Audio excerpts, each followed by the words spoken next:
The problem that we're solving at Kestrel is that in the UK alone, we have almost 29 million homes that need some sort of retrofit insulation energy upgrade in order to meet our net zero targets and enable an energy secure future.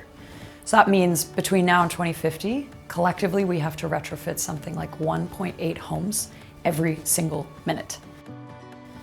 Our vision at Kestrel is to build a Google Maps of heat loss, to democratize access to data on where heat is leaking from which buildings, and really unlock a retrofit revolution.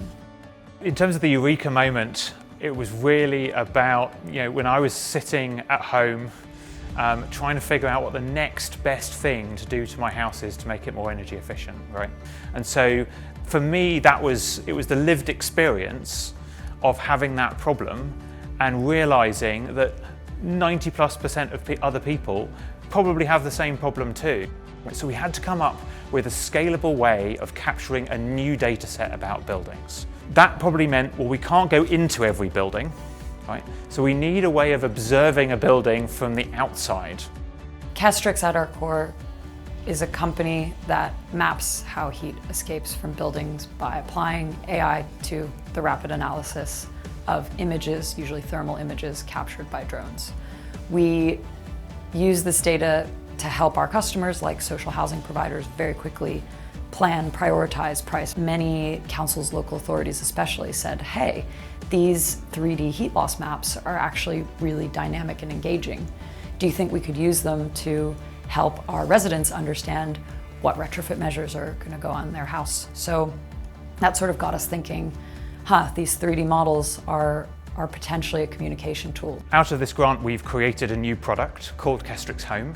So that is particularly a resident-facing product that we've launched a first trial with Islington Council.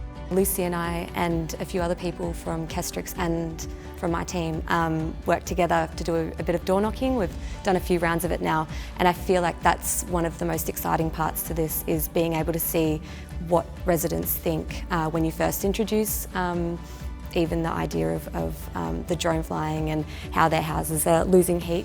We had a lot of positive feedback when we first introduced it in our first round of door knocking. People were really excited to get that free scan in their mail. Personally, what I found so interesting is when we talk about retrofitting the climate emergency, it can sometimes feel quite abstract. And it's through those drones and the thermal imaging that you can actually see where heat is being lost in homes and what some of the solutions might be to stemming the flow of that heat loss. What we've learned as part of this project and besides is that there's more to retrofit from a human perspective than just money and carbon. An improved home to a fuel-poor resident can massively improve their lifestyle and their comfort.